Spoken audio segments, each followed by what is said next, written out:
man. Fuck this shit.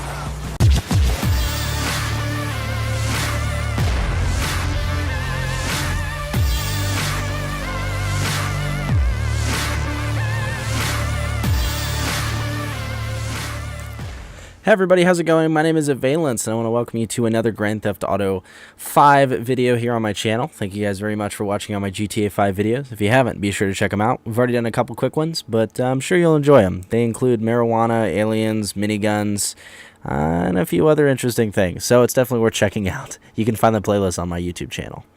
Now, anyway, let's go ahead and get into this video, which I'm going to talk about cars and driving in GTA 5, also including bikes. You will see motorcycle footage and dirt bike footage in this. But basically, I'm just giving you guys a quick overview as to what driving feels like in GTA 5. Now, I know that a lot of people have complained, and to be honest with you, a lot of people have asked me, both on Twitter and, just walked up and said, hey, what do you think? Because, I've been playing a lot of GTA 5. How does the driving handle compared to 4? Now, personally, I didn't play GTA 4, so I can't be the best critique of how much better it is, but I've heard from a lot of people, including a lot of people I work with, driving in GTA 4 is pretty atrocious, and a lot of people hated it. So in GTA 5, I can assure you, I feel like it's gotten the makeover it deserves. Now, in GTA 5, you're going to have full customization of your car. That is what you're looking at now. It is amazing what they've done with this game. Tons of cars, tons of customization options. It almost feels like Need for Speed, to be perfectly honest with you.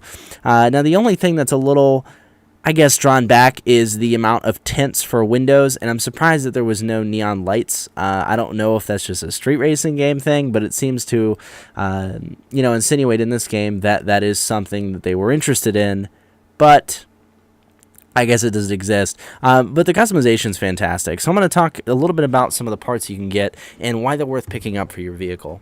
Now, one of the ones that I picked up at first was the armor. Now, the armor upgrade, of course, is more armor for bullet damage, but this also helps against scratches on your vehicle when you get in car accidents and protects the vehicle construction. For example, if I have a stock car and I ram into a pole, right, I'm going to feel it. The car is going to feel it, and it's going to look like I hit a pole.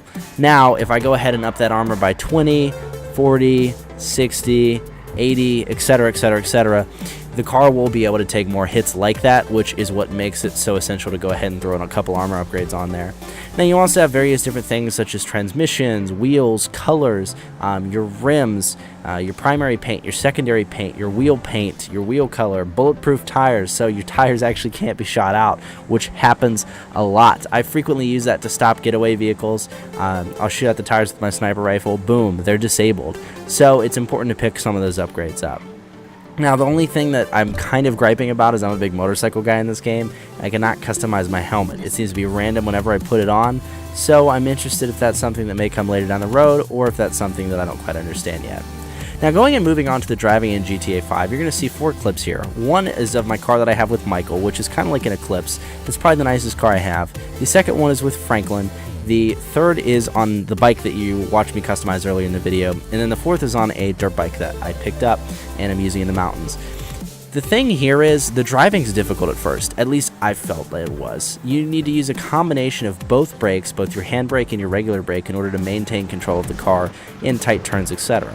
Now, Franklin definitely has an advantage when driving anything because he has the ability to slow down time and improve his turning of his vehicle. Now, this is really essential. I always use Franklin when I'm doing the hardcore driving stuff. Now, I haven't unlocked races yet. I know that races exist in the game, and I'm really looking forward to seeing what my cars can do in those. But as far as driving goes, it is quite difficult at first. Now, after you tune out your cars, put a lot of parts in it and everything, it really helps to manage that, but make sure to just use a combination of both your brake and your handbrake. I was freaking out because when I got this game at the midnight launch, Andrew was constantly making fun of me, saying, oh, you keep hitting walls and stuff, and for the record, it was pretty bad, and I had no idea how to control the car.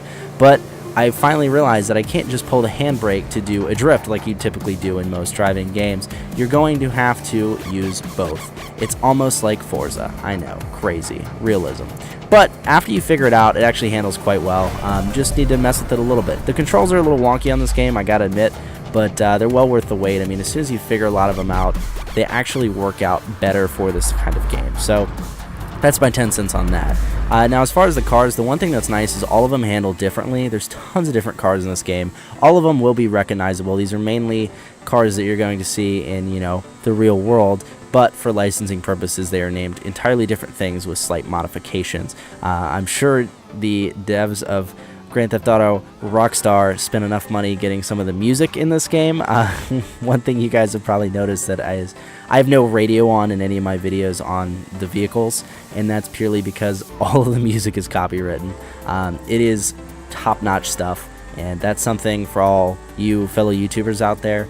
Beware, because they will get you on that. I went ahead and uploaded my midnight launch, and I had the radio on during that 4-hour midnight launch live stream, and immediately the United Music Group came after me. So you've been warned if you're watching this and are a YouTuber. Now, the cars, though, I mean, there's not much to say, guys. They handle great. I don't know a lot about cars. I don't know a lot about car-based games, but I can tell you that they handle extremely well. Again, it's important to get those tire upgrades, those brake upgrades, and those transmission upgrades, because those will help you handle the maneuverability of your car. It's extremely important to use both your handbrake and your regular brake.